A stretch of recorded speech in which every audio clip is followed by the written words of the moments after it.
취재 뒷얘기를 들어보는 에필로그 Y 시간입니다. 공교육 체제와 대입 제도를 두고 논란이 커지고 있는 상황에 교육계 소식을 꾸준히 추적 보도하고 있는 김현아 기자와 함께 얘기 나눠봅니다. 지금 바로 만나보시죠.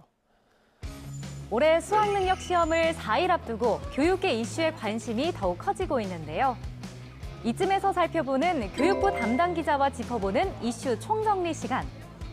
앞으로 계속해서 이어질 문제이기에 알아두면 좋을 이야기.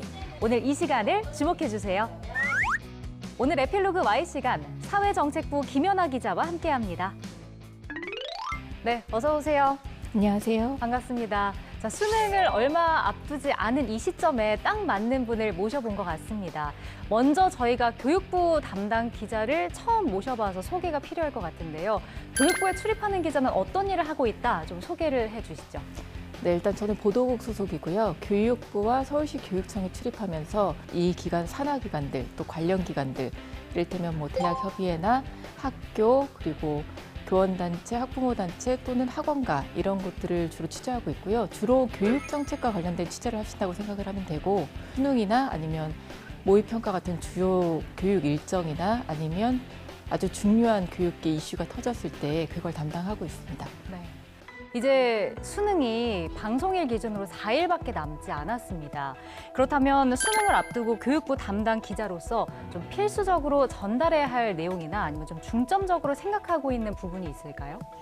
네, 이번 수능이 정말 격동의 수능 같은 느낌이 있는데요. 지난 6월에 이제 킬러문학 배제 발표 이후에 수능이 그럼 어떻게 되는 거냐 이래서 수험생들이 굉장히 혼란해 있었어요. 그래서 지금은 이제 말씀 주신 대로 수능이 나흘밖에 남지 않았기 때문에 지금 뭘 수능이 어떻게 나올 거다라든가 아니면 공부를 이렇게 해라 하는 거는 수험생들에게 도움이 안 될 거고 오히려 불안하기만 할 거고 해서 수능날 학생들이 꼭 챙겨가야 될 것들, 꼭 잊어먹는 것들 있잖아요.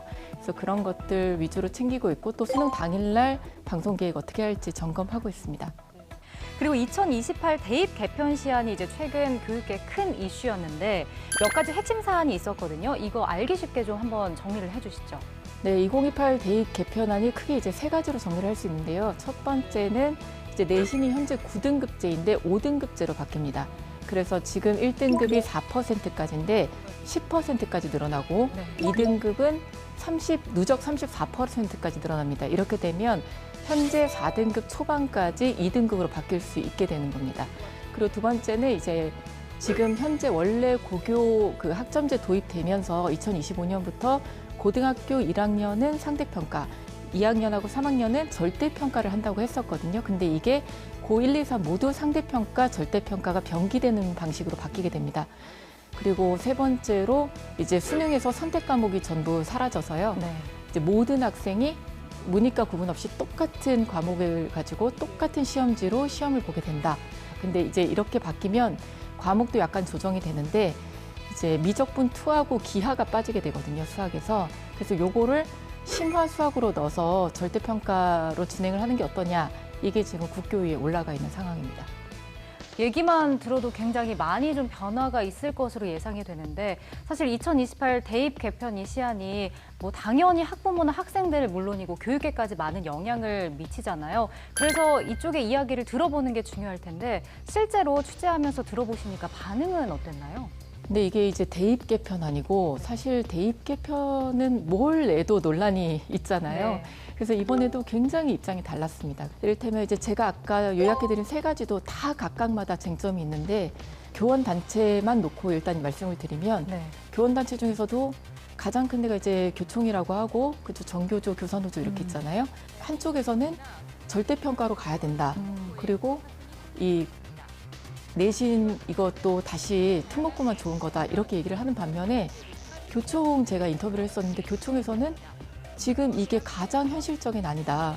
지금 가장 무리 없이 고교학점제를 운영하면서 그 교육 현장에 정착시키면서 지역 고등학교들이 오히려 고사되지 않는 방법이다. 그러면서 찬성 입장을 밝혔었거든요. 그래서 이게 어느 쪽으로 확 입장이 있다 이렇게 말하기가 좀 어려운 상황인 것 같습니다. 좀 뚜렷한 찬반 입장이 두 개 다 존재했다 이런 네. 말씀을 좀 해주셨네요. 대학도 또 입장이 다르거든요. 네, 알겠습니다. 자, 이번에는 최근 교육계에서 있었던 마음 아픈 소식 대해서 좀 이야기를 해보겠습니다. 뭐 교권 이슈를 빼놓을 수 없는데 사실 김 기자도 취재하시면서 마음이 좀 안 좋으셨을 것 같거든요. 어떤 이슈가 좀 기억에 남으시나요? 다 충격적이긴 했는데 저는 이제 개인적으로 이 교권이 이렇게까지 이슈화 되기 전에 이제 스승의 날 때 기획을 했었어요. 교권 침해 실태를 고발하는 기사를 썼었는데 그때 이제 저는 처음에 교권이 침해된다, 교권이 무너졌다 이런 얘기 할 때 사실 그렇게 심각할 거라고 생각을 못 했거든요. 옛날에 저희 체벌할 때보다는 조금 어려워졌겠지 이렇게 생각을 했는데 그 우연히 그 녹음을 들었는데 너무 심해가지고 그거를 방송을 하게 된 건데 그러면서 이제 같이 취재를 한 게 그런 얘기를 들었을 때 교사가 대응을 할 수 있는 방법이 왜 없느냐를 취재했는데 정말 없더라고요. 오히려 그 사람들이 고발을 하면 감사를 당하고 제가 실제로 취재 인터뷰하신 분 중에서도 그런 분이 있었는데 이분은 학부모한테 맞았던 분이에요. 교단에 있는데 학교로 오셔가지고 교사를 폭행하셨거든요. 네.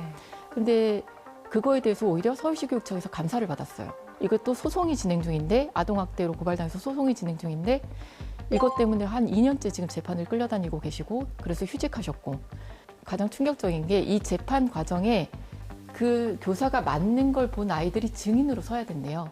근데 이 아이들도 어린아이들이었기 때문에 그 선생님이 폭행당하는 것 때문에 심리적 충격을 받아서 심리치료를 받은 아이들이거든요. 근데 이 아이들이 이 아동학대 처벌법이 오용되면서 오히려 이 다시 재판에 서가지고 그때를 생각하면서 증언을 해야 되고 뭐 이런 상황이 벌어지니까 이게 진짜 심각하다라고 생각을 했는데 이걸 취재하고 나서 한 2달 있다가 이제 서희초 교사가 돌아가셨잖아요. 그래서 네. 그때 좀 생각이 많이 나고 그때 좀 더 많이 좀 해볼 걸 이런 생각이 좀 들었었습니다. 네. 여전히 전국 교사집회에서 서희초 사건에 대한 진상 규명을 촉구하는 상황이고 이외에도 좀 여러 사건이 있었는데 지금 돌아가신 선생님들의 순직 인정에 대한 부분은 어떻게 진행되고 있나요? 일단 몇 개의 자료가 있는데요. 인사혁신처 자료를 보면 2019년부터 2022년까지 교사의 그 순직 비율이 24%라고 합니다. 근데 이제 그 같은 기간에 소방이나 경찰 공무원의 경우에는 한 60%가 웃돌고 이분들을 빼고 일반직 공무원의 경우에는 한 54% 정도 된다고 해요.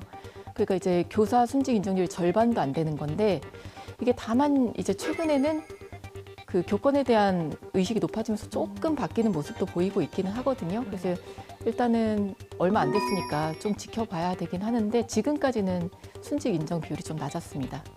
그럼 이제 관련해서 이제 계속 취재를 하시면서 실제로 좀 변화를 느끼신 부분도 있었나요? 교육부에서 교권사법 이행 상황을 점검한 게 있는데 교사가 아동학대 신고를 당했을 때 이제 교육감이 의견을 제출하게 되어 있어요. 근데 그렇게 실제로 한 30건 정도가 의견 제출이 있었다 이런 결과가 있고요. 그리고 전국의 초중고 중에 한 60% 정도의 악성 민원을 대응하기 위한 녹음 전화기가 설치됐고 또 민원 상담 부스를 설치하기로 했었거든요. 거기서 이제 만나서 녹화가 다 될 수 있게 하는 곳인데 그게 한 3,000여 개 정도 설치가 되고 있다 이런 결과가 나왔습니다. 근데 뭐 이 정도로 갑자기 하루아침에 교권이 뭐 회복되지는 않을 거잖아요. 그래서 실제로 이제 교원단체가 낸 설문조사를 보면 절반 이상이 아직 아무 변화도 느끼지 못한다 이런 얘기를 했었고요. 또 실제로 이제 교원들이 변화가 없다라고 느낀 것들의 그 대부분이 계속 아동학대 신고를 당할까 봐 두렵다 이런 거였거든요. 그래서 이거는 아무래도 이제 시간이 필요하고 실제로 신고를 당했을 때 대처가 달라졌다 이렇게 느낄 수 있는 사례들이 쌓여야 되기 때문에 아직은 좀 더 시간이 필요할 것 같습니다. 또 최근에 의대 정원 확대도 큰 이슈가 됐었잖아요. 실제로 교육계에서 뭐 재수 열풍이 불고 있다면서요?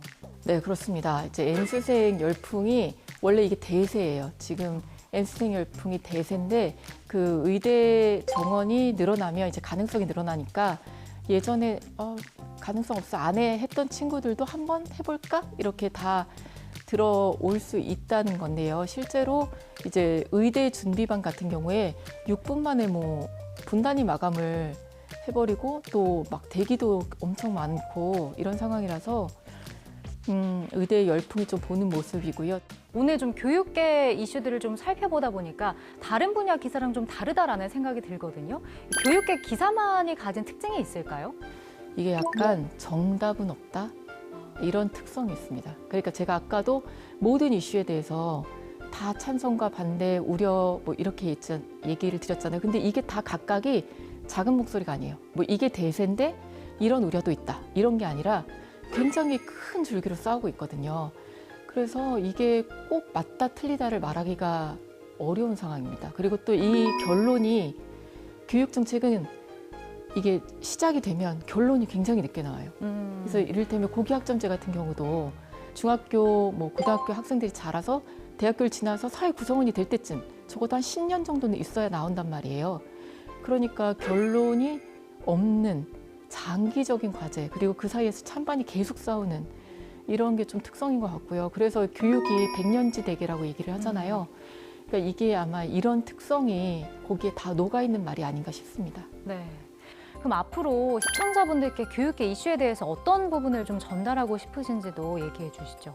아까 말씀드린 대로 교육이라는 게 정답이라는 게 없고, 그리고 주체에 따라서 굉장히 입장이 다르거든요. 그래서 교육이라는 게 결국은 학교랑 가정이랑 교사가 다 합심해서 아이를 키워야 된다고 봤을 때 이제는 요 합심해가는 합의점을 찾아가야 할 때라고 저는 생각을 하고 있고, 어떤 교육 정책이 터졌을 때 이거에 대해서 그냥 이쪽의 목소리를 그대로 전달하는 거에서 그치는 게 아니라 이제 우리가 이거에 대한 장점과 단점 이런 것들을 다 고려해 보면서 실제로 합의점을 찾아가는 데 도움이 되는 기사를 쓰고 싶다고 생각을 하고 있습니다. 네, 알겠습니다.